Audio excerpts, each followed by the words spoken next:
Saya karir di struktur sampai kepala dinas. Salah satu yang menggelitik hati saya, masa ingin keliling dunia tapi bahasa Inggris saja tidak bisa. Iya. Yang pertama saya ke Amerika. Masya Allah. Saya berangkat ke India, berangkat ke Inggris, berangkat ke Australia. Ya.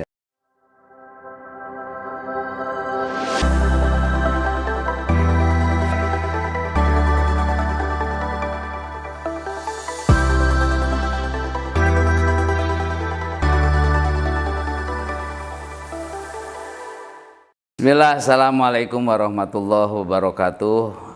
Alhamdulillah, para pemirsa sekalian, di mana saja Anda berada, hari ini kita bertemu kembali di ruang Magister Sekolah Pasca Sarjana Universitas Islam Nusantara, dan kita banyak berbincang tentang beberapa hal, dan hari ini, sore hari ini adalah sesuatu yang paling istimewa karena kita mendapatkan tamu agung, mendapatkan keberkahan, dan dikunjungi langsung oleh Bapak Direktur Sekolah Pasca Sarjana, yaitu yang terhormat Bapak Profesor Dr. Haji Masliman MSI, dan kita akan berbincang santai tentang bagaimana pendidikan, bagaimana kurikulum, dan hal-hal yang lainnya. Dan untuk itulah, marilah kita sambut beliau. Assalamualaikum, Prof. Waalaikumsalam warahmatullahi wabarakatuh. Aduh. Gimana kabarnya, Prof? Alhamdulillah, baik. Alhamdulillah. Bagaimana, Prof? Sekarang banyak aktivitas kegiatan di apa saja, Prof? Sesungguhnya, terima kasih Pak Kaprodi. Saya selaku pimpinan SPS Universitas Islam Nusantara sekarang hampir fokus di SPS. Alhamdulillah. Ada kegiatan-kegiatan lain di masyarakat atau di yayasan, gitu. Sekali-kali aja. Iya, Prof. Alhamdulillah dengan ini maka kita juga mempromosikan atau lebih banyak memperkenalkan keadaan SPS Universitas Islam Nusantara kepada para guru dan lain-lain. Yang jelas, Prof, mungkin berkegiatan semua di bidang pendidikan ya, Prof ya? Hampir semua di bidang pendidikan. Di bidang pendidikan. Sejak kapan, Prof, itu mulai atau Prof itu bergelut di bidang pendidikan? Karena saya lihat tuh pernah dengar cerita Prof itu udah berasal dari guru dulu, terus ini mungkin boleh cerita ini. Oke, terima kasih. Memang umur saya sekarang kan sudah tidak muda lagi ya. Ya, Prof. Sudah masuk ke usia 76, menjelang 80 sebentar lagi. Mudah-mudahan panjang umur sehat. Waktu yang panjang itu sebagian besar dihabiskan pada dunia pendidikan. Sampai sekarang sudah lebih 45 tahun ya. 45 Dari tahun. mulai tahun 67 diangkat sebagai guru SD di kaki Gunung Galunggung. Di Tasikmalaya. Di Tasikmalaya. Dulu tidak susah ya, demikian tamat SPG tidak usah melamar bahkan. Langsung, bahkan dilamar. Bahkan langsung mendapat SK dan ditempatkan di kaki Gunung Galunggung, masih di Tasikmalaya. Sebagai guru muda yang haus akan pendidikan, maka saya tidak menunggu waktu lagi. Demikian diangkat, kebetulan juga ada penerimaan mahasiswa baru di IKIP Bandung Extension Tasikmalaya. Jadi saya mendaftar pagi-pagi ngajar sampai jam 2 dari kaki Gunung Galunggung naik sepeda, dan kuliah sampai malam jam 9, jam 10 malam. Pulang lagi ke gunung, kemudian besok ngajar, sorenya berangkat lagi. Seperti itu saja. Tapi karena masih muda ya, tidak ada energi lelah itu. Semangat gitu ya. Semangat ya. Dan dulu kan 4 tahun ya untuk meraih gelar BA ya. Iya. Sekarang S1 mah S1 saja sekarang 4 tahun. Jadi waktu itu 4 tahun BA. Dan kalau mau ke S1 melanjutkan lagi 2 tahun. Dan tidak ada di Tasik. Belum ada. Oleh karena itu ketika sudah tamat BA, beberapa lama kemudian ingin melanjutkan dan pindah ke Bandung, sehingga bisa melanjutkan di IKIP Bandung, di pusatnya gitu ya. Tapi itu pun tidak mudah karena waktu itu di IKIP juga belum ada kelas spesial. Jadi kelas reguler yang kuliahnya itu dari Senin, Selasa, Rabu sampai Jumat. Full ya, full day. Karena itu tidak bisa juga melanjutkan langsung karena bentrok dengan ngajar. Apalagi di kota Bandung, ngajar itu kan seminggu sekali gilir, ada gilir pagi, besok minggu berikutnya giliran siang. Sehingga sering bentrok kalau mau kuliah. Tetapi mulai tahun 76 itu di IKIP Bandung membuka kelas khusus untuk karyawan yang ada Jumat sore dan Sabtu. Ya, nah jadi kelas jauh tuh udah yang bukan kelas jauh ya udah ada ya kelas karyawan jadi itu dibuka ya. Kelas karyawan aja gitu itu. Jadi semua yang mahasiswanya adalah sudah pegawai gitu, pegawai, apakah di kantor ataupun para guru gitu. Luar biasa itu, membantu sekali. Dan jurusannya belum semua, hanya ada ADPEN, administrasi pendidikan, administrasi dan supervisi pendidikan. Jadi dan itu hampir seluruh pejabat Kanwil masuk di di kuliah itu, karena bisa tidak mengganggu dengan tugas. Karena kelasnya di akhir pekan itu. Akhir pekan. Walaupun itu pun tidak mulus karena banyak jurusan lain yang agak kurang sreg gitu gitu. Mengapa yang dibuka oleh rektor hanya ADPEN saja gitu. Program lain belum ada. Tapi sejalan dengan waktu, akhirnya mulai bermunculan juga program-program lain atau jurusan-jurusan lain. Saya masuk 76 dan keluar S1-nya 2 tahun karena tinggal 2 tahun lagi kan dari sarjana muda, 78 S1. Mula-mula ingin pindah mutasi ke perguruan tinggi karena saya ingin mendapat kesempatan untuk melanjutkan studi di luar negeri. Karena waktu itu di sekolah nggak pernah ada. Tetapi itulah hambatannya ketika saya sudah melamar ke UPI dan sudah lulus sebagai dosen, kemudian disuruh ngajar, waktu akan diproses perpindahan administrasinya tidak diperkenankan. Karena yang seleksi di UPI itu untuk calon pegawai. Sedangkan saya waktu itu kan sudah PNS sebagai guru, karena itu tidak bisa diproses. Akhirnya mau pindah ke UNLA, ke Lampung juga sudah seleksi, sudah lulus juga, tapi ketika mau diproses masalah keluarga. Jadi orang tua tidak mendukung kalau terlalu jauh. Akhirnya saya memutuskan sudahlah, kalau begini saya di SD saja. Di SD saja gitu. Tapi kersanya Tuhan gitu, karena Allah, saya beberapa bulan kemudian dipanggil ke provinsi, gitu, untuk menjadi staf di sana gitu, walaupun tidak ada yang kenal. Akhirnya pindah ke provinsi dan betul juga ternyata ada 2 tahun di provinsi, ternyata ada beasiswa untuk short-term di luar negeri. Yang pertama saya ke Amerika. Masya Allah. Jadi itu magister ya Prof? Enggak, belum. Itu hanya short-term saja. Short-term aja. Ya sesungguhnya setelah short-term di sana, tadinya kan ada dua program, short-term dan long-term. Jadi saya lulus untuk long-term gitu. Jadi tetapi berangkatnya tahun depan itu untuk berangkat kuliahnya. Untuk long-termnya itu. Untuk long-termnya. Tapi saya menolak karena takut-takut tidak jadi gitu. Ini yang short-term sudah di tangan gitu masalahnya. Ngambil yang ini Maka aja. ambil yang short-term 3 bulan, saya berangkat ke sana. Dan pulangnya dipromosikan menjadi kepala seksi di provinsi. Di provinsi. Memang salah satu cita-cita saya juga ingin keliling dunia lah, ingin belajar di berbagai negara. Tapi baru kehendak Tuhan sajalah bahwa sekarang sudah berapa puluh negara ya sudah saya kunjungi dalam rangka seminar lokakarya, termasuk ke di asosiasi internasional ya. Saya menjadi anggota ICVI. Jadi lembaga internasional yang bergerak di layanan untuk anak-anak yang berkebutuhan khusus. Nah akibat itu saya bisa ke Norwegia 2 kali ya. Yang pertama untuk visiting course, yang kedua untuk ke seminar internasional di Stavanger. Di luar biasa itu ya dengan bergabung di organisasi itu. Jadi saya yang lahir di kampung di kaki Gunung Galunggung, tapi alhamdulillah gitu dengan kemauan dan izin Allah bisa belajar di beberapa negara tentang pendidikan. Ya itu saya tertarik dengan cita-cita, Prof ya. Tadi kan Prof bahwa itu cita-cita apa memang cita-cita itu bisa memang menghantarkan seseorang itu memang untuk mencapai apa yang diinginkan, dan kapan orang itu bisa harus atau menempatkan memiliki cita-cita tinggi itu gitu. Saya sangat yakin itu. Segala sesuatu harus diawali dengan nawaitu, dengan niat yang kuat. Dan sejak kecil saya karena suka membaca, dan itu pun apresiasi baca itu tidak seperti sengaja gitu.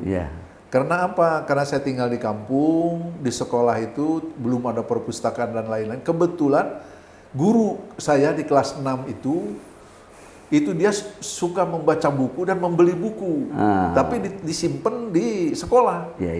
Dan boleh dipinjam oleh murid kalau mau gitu, buku-buku bacaan.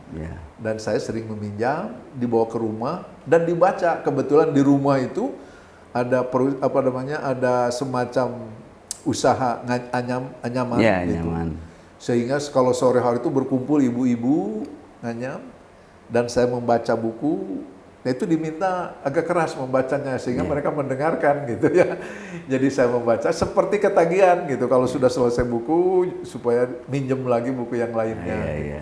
Akibat itu maka apresiasi baca itu tumbuh gitu, dan dari bacaan itu saya membayangkan banyak sekali cerita tentang bagaimana perjalanan orang yang pengembara dari negara ke negara lain. Terbayangkan keindahannya, sehingga saya membayangkan betapa nikmatnya kalau saya bisa seperti mereka keliling dari satu negara ke negara lain. Kan itu saya menulis di buku harian saya, juga di kamar saya, bahwa saya ingin keliling dunia. Diawali dengan seperti itu gitu cita-cita, dan saya itu ajarkan kepada murid-murid saya di sekolah dulu. Tetapi kan tidak semua usaha keinginan atau achievement seperti itu gratis, tidak bisa. Harus ada cost-nya. Salah satu cost-nya itu adalah upaya yang keras, yang tidak menyerah untuk mencapainya. Salah satu yang menggelitik hati saya, masa ingin keliling dunia tapi bahasa Inggris saja tidak bisa. Akibatnya ikut kos bahasa Inggris tetapi juga tidak terlalu berhasil bagus. Maka yang paling memudah itu ternyata saya pernah 1 tahun kursus, tapi setelah selesai itu tidak bisa berkomunikasi karena yang diajarkan hanya grammar saja gitu. Bukan komunikasi. Conversation, Akibatnya saya mengambil sikap dengan kawan-kawan anggota kursus, ada 6 orang yang sepikiran gitu. Kalau begini kita hanya dipakai alat saja untuk mencari uang penyelenggara kursus, kita tidak akan bisa. Bagaimana kalau kita mendirikan English Club? Akhirnya 6 orang itu mendirikan English Club, seminggu 2 kali kita bertemu. Semua tidak bisa berbicara, tetapi dipaksa untuk bicara, seingatnya saja lah gitu. Diambil topik, tetapi ngomong lebih banyak daripada lancarnya. Tapi sejalan dengan waktu, 3-4 bulan kemudian itu sudah semakin baik gitu berbicara itu, karena disiplin. Dijalankan ya, karena disiplin. Dijalankan. Itu salah satu model juga itu saya kira untuk peningkatan conversation bagi anak-anak sekolahan dalam bahasa Inggris. Dan sampai 6 bulan kemudian sudah bisa mengundang native speaker. Dulu banyak pertukaran pelajar SMA, SMP di antara sekolah. Ada yang dari Australia, dari mana-mana. Kita undang ke tempat kumpul kita, English Club, dan mulai berbicara dengan mereka gitu. Dan itu menambah keberanian, dan makin lancar. Kadang-kadang hunting gitu, kalau kita ke Tangkuban Perahu kalau minggu itu mencari asing, kadang-kadang juga tidak mudah karena ketika kita datangi mereka lari. Dulu mencari asing jadi supaya untuk praktek. Dianggapnya ada apa, takut mereka juga barangkali. Tapi suka kebetulan juga dapat 1-2 gitu yang bisa kita terus terang melancarkan komunikasi. Dan akibat itu 6 bulan kemudian memang ada program kerjasama antara kantor wilayah pendidikan Jawa Barat dengan Amerika. Datang Chuck Anensen untuk mengadakan program short course bagi pegawai untuk studi di Amerika, baik yang long term maupun yang short term. Wih, luar biasa. Saya dites, Dari sekian ratus peserta lulus 3 orang, termasuk saya. Gitu. Kalau tidak ikut dalam course seperti itu, saya juga mungkin tidak bisa. Ya, jadi cita-cita juga harus dibarengi dengan apa yang menghantarkan kepada cita-cita itu ya. Jadi upaya, upaya ada usahanya, ada ikhtiar. Karena itu saya punya kiat ya untuk ini, yang boleh di-share ke siapapun. Yang pertama, kalau untuk menggapai cita-cita apapun yang saya rasakan, yang pertama cita-cita harus kuat. Dan itu saya lakukan gitu. Dari mulai saya harus S1, S2, S3 sampai doktor saya tulis. Saya harus selesai ini. Kemudian yang kedua, tidak hanya cukup visi ya itu namanya kan cita-cita, tapi harus ada kerja keras, upaya. Jadi upayakan untuk menggapainya gitu. Dengan apapun gitu. Tidak mudah kan mencapai itu. Ketika mau kuliah saja gaji guru waktu itu berapa, tidak mau lagi. Malu kita minta masih kepada Omar orang tua. Bakri itu. Ya, itu perjuangan luar biasa gitu kan. Itu terasa sekali lah. Tapi disupport oleh keluarga gitu dan akhirnya bisa selesai. Itu yang kedua. Jadi harus ada upaya itu kerja keras. Salah satu cita-cita ingin keluar negeri tidak mungkin, maka saya kursus bahasa Inggris sampai membuat English Club. Akhirnya ternyata betul saya bisa lulus dan bisa berangkat ke luar negeri. Kemudian yang ketiga adalah harus konsisten. Jadi kalau kita punya cita-cita, konsisten, harus terus diperjuangkan. Jangan kata peribahasa Sunda obor baralakan. Artinya anget-anget tai ayam gitu ya. Semangat kemudian turun. Tidak boleh begitu. Harus konsisten gitu, istiqomah. Ya. Nah itu memang tidak mudah istiqomah itu. Tetapi itu salah satu kunci atau kiat keberhasilan. Dan yang keempatnya adalah doa. Tidak boleh sombong bahwa kita ini tidak berdaya apapun kecuali dengan ridho Allah. Gitu. Ya, betul. Jadi saya keliling dunia lebih dari 30-40 negara dikunjungi sekarang. Tetapi bukan karena saya hebat gitu, bukan karena saya hebat, tapi karena Allah menghendaki. Sebab banyak peristiwa-peristiwa yang di luar program. Ujug-ujug ada saja gitu. Seperti saya berangkat ke India, berangkat ke Inggris, berangkat ke Australia. Itu hanya karena kenal, temu dengan orang, kemudian ngobrol-ngobrol, ternyata difasilitasi dan diberangkatkan dengan program pemerintah. Nah itu di antaranya gitu. Jadi saya yakin dan sudah di-share. Yang pertama kalau ingin sukses kalian kepada mahasiswa juga jelas dulu cita-citanya. Visi itu namanya dan ditulis kalau perlu. Ditulis itu supaya ingat. Gitu. Kemudian yang kedua perjuangkan terus. Apapun yang terjadi, upayakan terus. Tidak ada makan siang gratis kata orang Inggris. Kemudian yang ketiga kiat utamanya adalah konsisten. Jadi istiqomah terus menerus, sedikit-sedikit juga kalau terus menerus pasti tercapai. Kemudian yang keempat doa. Saya karir di struktur sampai kepala dinas dan juga di asisten. Kemudian saya berubah menjadi fungsional, jadi dosen tahun 2003, 2002, 2003. Saya menulis harus jadi guru besar, ingin jadi guru besar, ingin jadi profesor. Ternyata tahun 2008 saya nulis tahun 2008 guru besar. Dan betul tahun 2008 saya di orasi tentang karena SK guru besarnya sudah keluar. Selalu ada kemudahan bagi orang yang sungguh-sungguh. Betul. Baik, itu Prof, di antara pengalaman tadi karena Prof itu jadi dari birokrat pernah kan, kemudian juga sekarang jadi guru besar. Dan kemudian tentu ada kepuasan tersendiri ketika misalnya kita mendapatkan hal itu, dan kepuasan itu melihat apakah memang betul, melihat ketika siapa yang kita didik, yang kita ajar itu lebih berhasil kepada kita. Apa memang seperti itu dan pernah dialami seperti itu Prof? Ya, itu betul, bagi guru itu kebahagiaan yang luar biasa yang saya rasakan ketika anak didik kita, murid kita berhasil. Itu luar biasa. Jadi melihat, mendengar bahwa si Anu itu murid kita, apalagi kalau dia datang memberitahu, itu luar biasa. Di SD saya 12 tahun menjadi guru gitu. Dan saya guru yang tidak terlalu terikat oleh kurikulum. Kurikulum, punya kebebasan. Tetapi saya merasa bahwa sayalah kurikulum. Gitu. Guru adalah kurikulum. Guru adalah kurikulum. The real curriculum is the teacher itself. Gurulah yang sesungguhnya kurikulum. Sedangkan kodifikasi kurikulum yang dikeluarkan oleh pemerintah itu kan guideline saja, tuntunan aja ya. Tujuannya ingin mencerdaskan anak, ingin mencerdaskan kehidupan anak. Kita kan sudah bisa menjabarkan yang disebut kecerdasan itu apa, gitu. Maka kita tempuh untuk itu, gitu. Jadi ada mata-mata pelajaran yang hanya diambil beberapa konsepnya saja, digabung dengan konsep lain, gitu. Oleh karena itu saya memikirkan bahwa bagaimana supaya anak senang belajar, karena kuncinya belajar itu harus suka, jangan sampai merasa beban, dipaksa. Karena itu salah satu waktu itu kan belum ada teknologi yang seperti sekarang, TV saja belum ada. Ketika saya di SD yang ada hanya radio, ya. Nah karena itulah maka saya memanfaatkan kemampuan saya bercerita. Saya menciptakan dongeng-dongeng, kemudian setiap minggu saya menyampaikan dongeng-dongeng itu, cerita-cerita itu kepada siswa. Dan ternyata reaksi mereka sangat senang gitu, luar biasa mendengarkan cerita kita. Nah itu kan betapa happy-nya gitu. Jadi seperti ketagihan.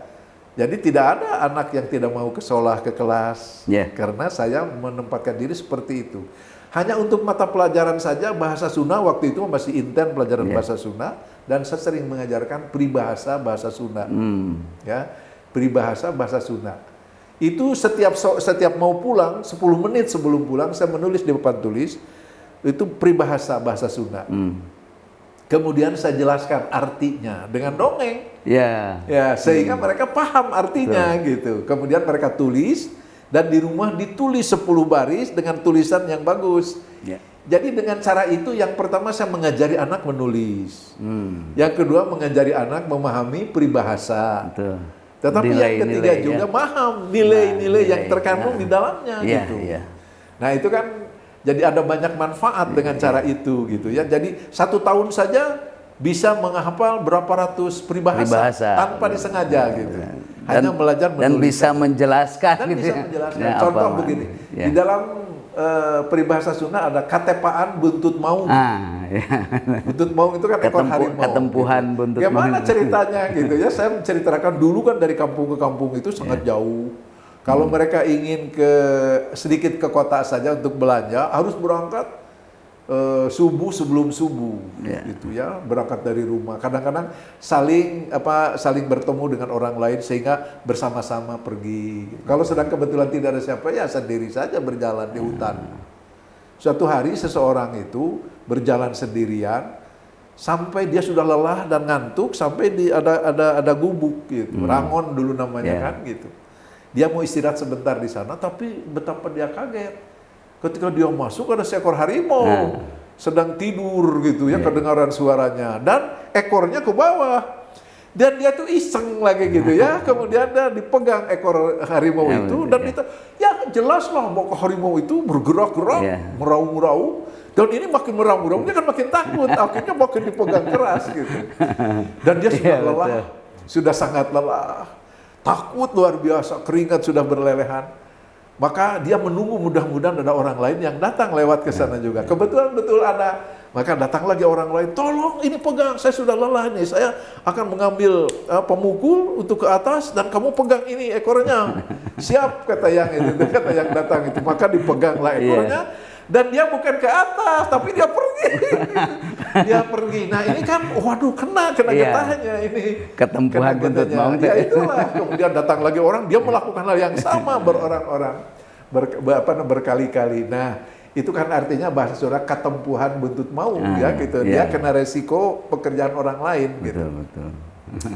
Nah dengan cara itu kan memudahkan memahami anak dan itu pasti lama ingatnya gitu ya. Dan sampai saya punya murid beberapa puluh murid gitu yang sudah sukses pendidikannya, kedudukannya, dan saya pernah bertemu dengan beberapa yang sudah lulus di luar negeri sebagai doktor gitu. Ya ketika saya sedang ceramah di P3G IPA itu ada seorang petugas timnya gitu, tim penyelenggara pelatihan itu karena dia ternyata Widya Iswara. Dan ternyata Widya Iswara itu murid saya dulu di SD. Saya baru tahu karena dia mendatangi saya, Pak katanya ini Pak Im kan? Iya kata saya. aduh Bapak kan guru saya dulu di SD, tapi kan kita sudah lupa, bayangkan karena dia sudah dewasa gitu ya. Akhirnya dia bercerita bahwa saya baru pulang dari Australia menyelesaikan S3-nya sebagai doktor. Dan ketika lepas dari SD dari Tasik pengadilan, maka saya memasukkan di SMP 1 favorit di Tasik. Kemudian SMA-nya SMA 3 di Bandung. S1-nya di UI dan kemudian S2-nya di Australia dan S3-nya sekaligus gitu. Jadi saya bangga sekali punya guru Bapak katanya. Bapak adalah favorit saya. Gitu. Jadi saya masih hafal 13 dongeng yang Bapak berikan sepanjang Bapak ngajar saya. Saya sudah lupa, tidak ada yang ingat lagi kecuali katepaan buntut maung itu aja. Masih teringat. Ya, wah, itu luar biasa. Tapi saya pun memantau Bapak, Pak katanya. Saya kagum kepada Bapak karena Bapak kreatif dalam mengajar. Itu saya pegang teguh gitu. Kebetulan saya sekarang jadi Widya Iswara di sini katanya. Masalah. Jadi dan salah satu yang berkesan di hati saya, Bapak bercerita, Bapak ngadongeng. Dan saya masih hafal 13 dongeng Bapak. Dan bagus-bagus yang diberikannya itu semua ada sistem nilainya gitu. Ada nilai-nilai yang Bapak tanamkan. Kejujuran, kesungguhan, ketekunan mencapai cita-cita. Tetapi saya juga memantau Bapak, Pak, dan dari jauh itu. Saya ketika kuliah di S1 di Jakarta saja saya mendengar bahwa Bapak jadi guru teladan. Bapak sekarang sudah menjadi pejabat di kabupaten, kemudian mendengar di provinsi. Dan sekarang juga ketemu di Bapak, betul saja gitu. Jadi yang Bapak ceritakan bukan hanya untuk kami, Pak, tapi ternyata dilakukan juga oleh Bapak. Dan itu yang membuat semakin yakin apa yang Bapak ceritakan itu menjadi pendidikan bagi saya. Itu diantaranya. Alhamdulillah ya, subhanallah, ini banyak hal yang tentu kita dapat serap manfaatnya dari beliau, para pemirsa sekalian. Sekian banyak nilai, sekian pelajaran dan pengalaman beliau yang tentu ini menjadi satu tauladan bagi kita semua, yang mudah-mudahan juga ini bisa kita ikuti apa yang menjadi langkah ataupun perjalanan beliau ini sampai pada akhirnya sukses seperti saat ini. Dan tentunya tidak diragukan lagi, tentu para putranya semuanya juga pasti ada berhasil semuanya dalam kesuksesan.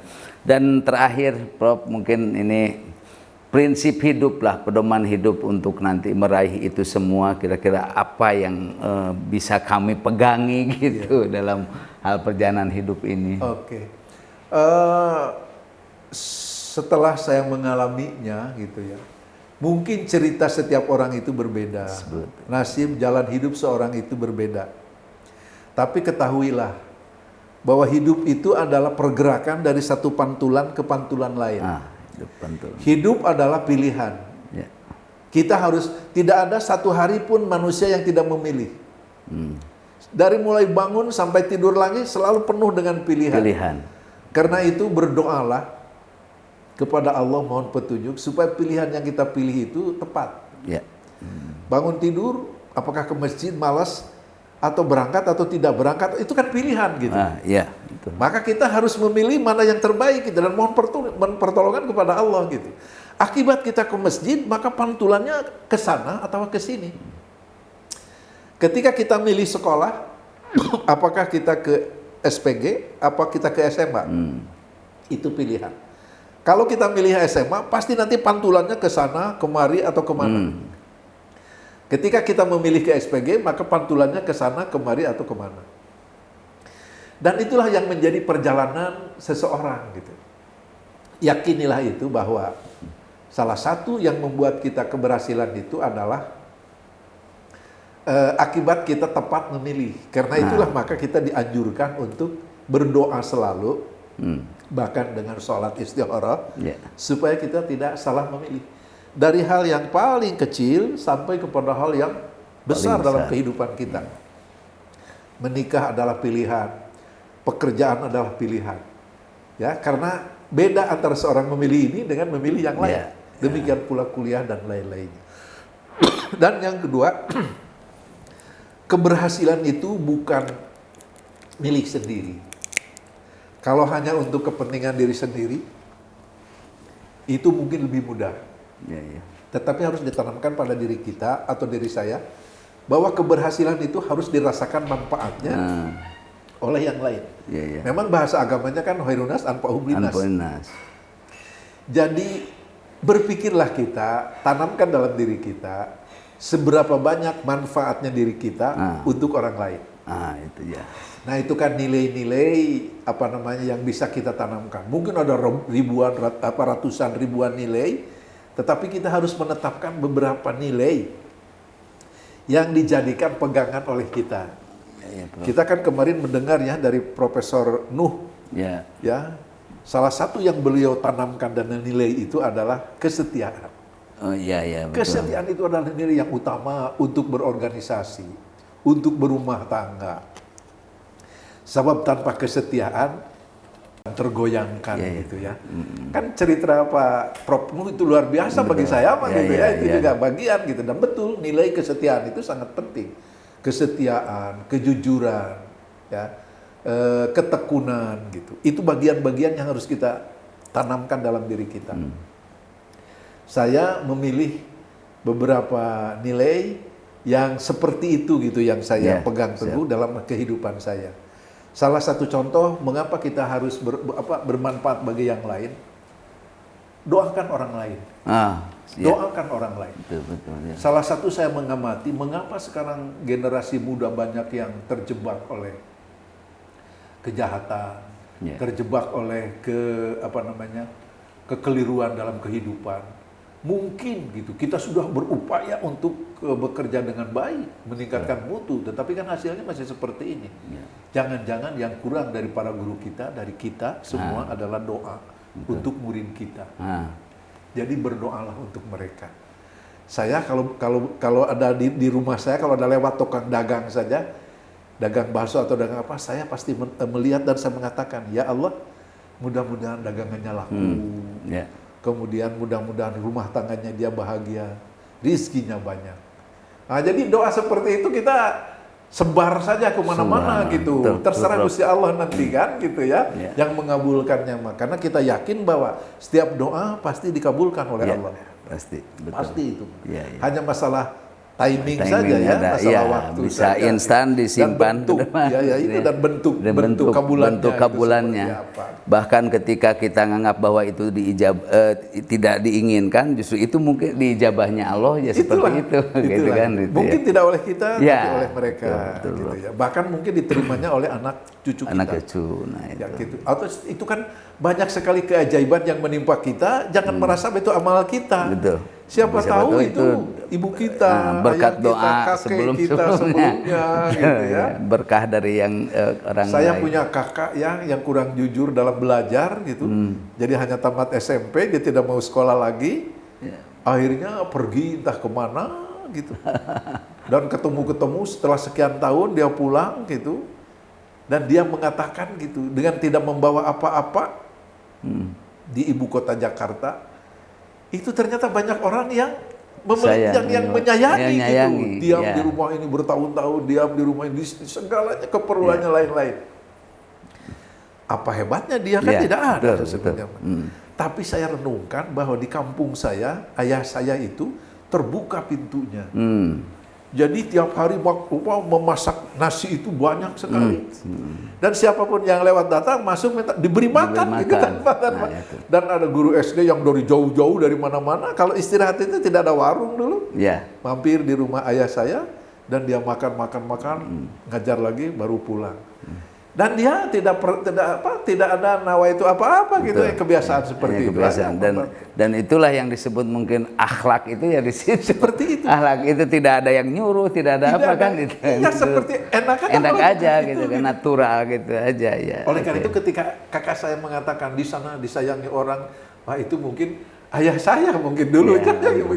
Bukan karena hebat kamu gitu. Nah itu kan bagian dari bagian dari amal yang itu nilai-nilai seperti itu yang harus ditanamkan kepada mereka dan kita pegang. Saya kira itu. Alhamdulillah, Masya Allah, terima kasih ini. Jadi pada intinya kalau saya boleh menyimpulkan bahwa the life is the choice, hidup pilihan. Yang kedua, jangan lupa mendoakan orang lain. Dan ini juga Prof yang mungkin sedikit bahwa ternyata mendoakan orang lain itu fadilahnya, keutamanya itu itu lebih daripada kita berdoa sendiri. Karena mendoakan orang lain itu diaminkan oleh malaikat dan itu kembali kepada kita, gitu kebaikannya. Jadi mungkin ya kalau lebih banyak justru mendoakan orang lain itu lebih bagus daripada kita mendoakan sendiri. Mungkin ya terlalu egois gitu. Aduh, itu seperti itu kan cara pandang ya, cara pikir atau persepsi kita. Iya betul. Kurban saja. Kita punya 2 binatang untuk dikurbankan, dua-duanya milik kita, atau lebih baik yang satu dihibahkan kepada orang lain untuk supaya orang lain bisa kurban. Bisa berkurban. Ternyata kan lebih bagus begitu gitu. Satu milik kita dikurbankan, yang satunya dihibahkan kepada orang lain. Sehingga dia bisa berkurban dan kita mendapat pahala kurban dari dia tanpa mengurangi pahala dia. Nah, gitu. Jadi double, luar biasa. Gitu. Kan hanya cara pandang saja. Betul, Prof. Karena kadang-kadang lebar karena apalah gitu. Nah itu. Iyalah gitu. Ya alhamdulillah. Aduh, ini sebetulnya mas sono dan masya Allah nggak terasa ini lebih dari setengah jam bahkan. Tapi mudah-mudahan bisa bertemu lagi di momen sesi yang lain bicara tentang nilai hidup, nilai-nilai kehidupan. Atau nanti kita rancang dulu dengan topik tertentu. Betul, Prof. Ya ini mah santai saja dulu. Pembukaan di ruang magister.